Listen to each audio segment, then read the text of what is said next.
قول لي أهم كارثة وقعت في الأيامات هذيا هبطت على روس التوانسة. هذا هو الكلام الصحيح. أنا نحب نذكر ساعة ولن اللي ميزانية الدولة ل 2015 هي مقدرة بحوالي 29 مليار دينار تونسي. في ال 29 مليار دينار تونسي فما الموارد اللي موجودة عن طريق الجباية وعن طريق البرودوي معناها من المؤسسات العمومية وغيره وغيره وغيره. قعدوا عندنا عجز في الميزانية ب 7.4 مليار. في 7.4 مليار ثم 3 مليارات باش يجيبوهم من اقتراض داخلي و4.4 مليارات باش يجيبوهم من اقتراض خارجي. وقع التدقيق في الاقتراض الخارجي هذا. القروض الخارجية الموظفة مباشرة تمويل المشاريع 464، عندك المؤسسات العمومية 100 مليار 100 مليون دينار، عندك الصكوك 525 مليون دينار، عندك برنامج دعم الميزانية 2520 مليون دينار. هل المبرر لهذه القيمة؟ استنى خاطر تفهمها. دونك عندنا ال4 مليار دوات مفصلين بالطريقة هذه. باهي، أولا ما عندها حتى مبرر وماناش مستحقين لها، وباش نوري علاش مش مستحقين لها ب10 مرات. احنا من 2011 واحنا نخصوا ميزانية ما يقارب في المعدل 5 مليار دينار للتنمية، تتسمى في الميزانية العنوان الثاني ولا تيتر 2. 4 سنين يجيو 20 مليار ما صرفناش منهم حتى نتاع كيلومتر بيست، ما قدينا حتى شيء. لا شفنا سبيطار جديد ولا شفنا جامعة جديدة ولا شفنا اوتوروت ولا شفنا حتى ثم تجهيزات. اي ثم تجهيزات في الديار ما فماش تجهيزات. كانت هذا تاع وريني ما يسالش. هذه حاجه. هذا ربما 20 مليار ما نعرفوش وين موجودين. لكن وقع ترحيلهم ل 2015 الميزانيه. وقعت اذا كان انت عندك 20 مليار وانت تلوج باش تتسلف، فهمتني، 4 مليار دوات معناها عندك ما عندكش باش تتسلف. هذه الحاجه الاولانيه. الحاجه الثانيه، مو تعرف كل ميزانيه تقع فيها افتراضات، وعملوا افتراض على سعر البريل، السعر البرميل النفط. البريل عملوه على 95 دولار للبريل الواحد، ويقول لك اذا كان طلع ب1 دولار ولا هبط ب1 دولار يكلف 48 مليون دينار لكل انخفاض والا صعود دولار واحد للبريل. من 95 هبط ل 45، يعني عندك 50 فارق. 50 دولار فرق. 50 دولار فرق. كي تضرب انت 48 مليون دولار في 50 مليون دينار في 50 يجيوك 2400 مليون دينار، يعني 2.4 فارق. اذا كان انت عندك 2.4 وانت عندك لهنا في الافتراضات ونمش تجيب الشيء بالله نذكر الافتراض هذا في الميزانيه نتاع 2015، الميزانيه نتاع عمومها مش بتاعنا. اي حتى في الصفحه 107 التدقيق نتاعها. خلينا الشيء صفحه 107 هذا بالنسبه للتدقيق. دونك لهنا احنا هذا الدليل الثاني اللي احنا مش مستحقين باش ناخذوا قرض. توا باش نعطيكم دليل ثالث. لهنا من الربية تاع الشاشة وباش نقرأ هذه مقارنة بين القروض اللي خذيناها قبل والقرض اللي خذوه. هذا القرض هذا طامة كبرى لأنه خذوها بتو دانتيري نسبة الفائدة ب 5.75%. أنا باش نقول لكم القروض نسبة هذه نسبة نوضح نسبة عالية جدا جدا جدا. توا تنجم تاخذ اللي تحب ما تفوتش 3%. اما علاش خذينا هذا؟ تو بعد نجاوب. هذا السؤال مطروح. تو نجاوبوا الشيء هذا.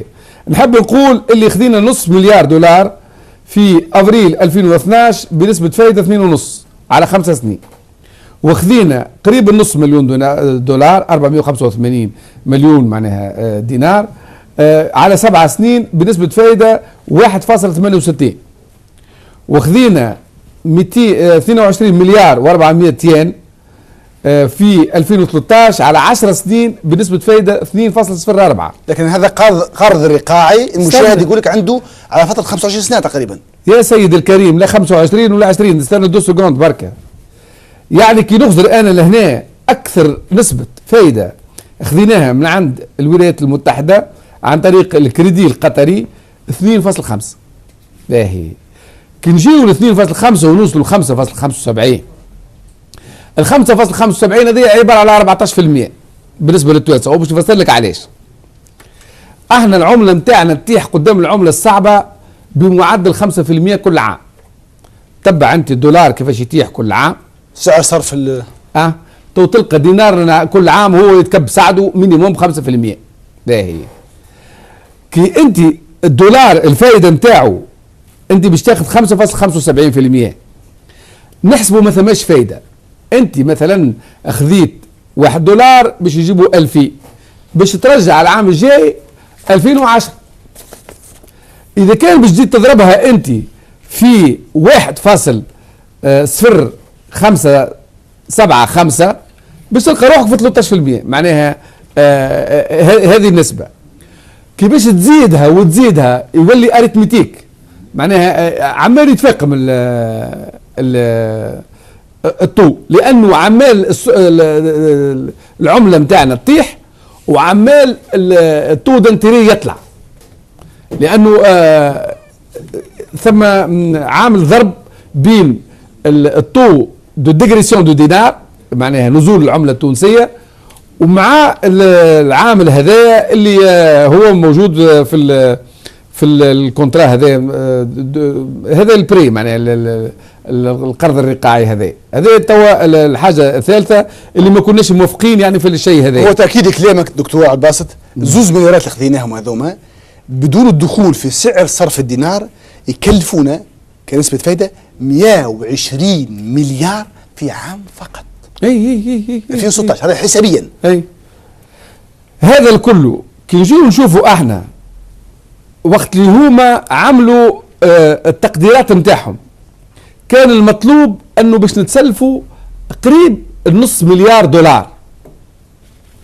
هذا المطلوب، معناها كنا نلوجوا باش نكملوا الميزانية $500 مليار.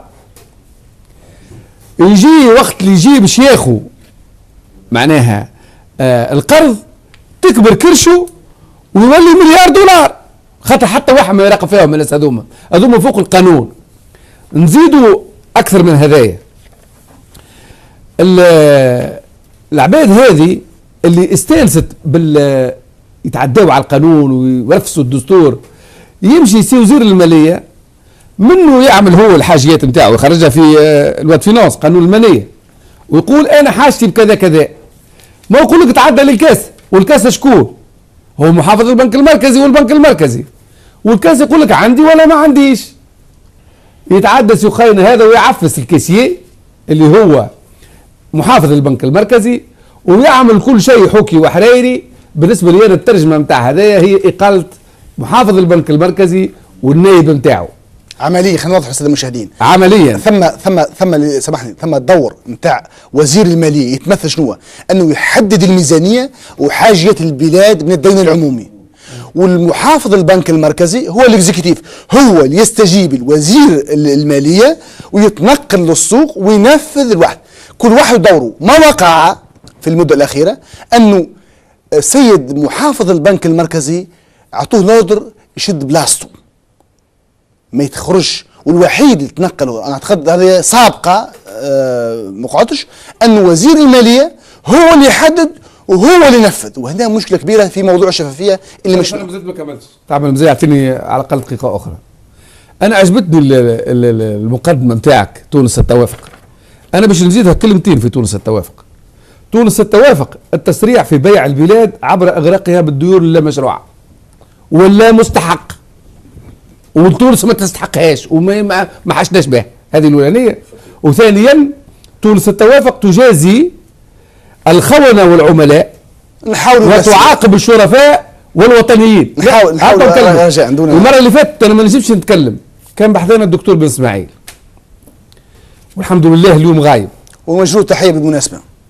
انسان على مستوى عالي جدا، وشهايده تشهد عليه وكفاءاته تشهد عليه. انا عجبني المره اللي فاتت خويا الاسعد وقت اللي قال الكفاءه تحددها الاشاعه في تونس. احسن قوله واقوى حكمه، اقوى حكمه قالت. يعني الراجل شهايده معترف بها ومنظر كبير في علم الماليه وعلم النقد، يجيو نمبورتو كي معناها يحاسبوا ويلحيه. نحب نقول وقع ثم تمرد. توا انسان محافظ بنك مركزي مساعد يتعامل مع نقابي ما عندوش حتى الباك، والناس هذوما لأغراض، وانا نطلب يقع فتح تحقيق، يجبدوا الفيشه من لاصال الكترونيك ديشونج اي دو دوفيز، ويخليوا البلاد واقفه بالاربع ايام. والحكايه هذه صارت مرتين. صارت المره الاولى وقت اللي جاء محافظ البنك المركزي الاولاني، والمره الثانيه صارت لوندوما نتاع مقتل المرحوم الابراهيمي يوم 26 كان نهار الجمعه. تصور انت نهار 25 نهار فيشته البنك مسكره، ونهار الجمعه جابدين الفيشه في اضراب ما يخدموش، وسبت واحد 4 ايام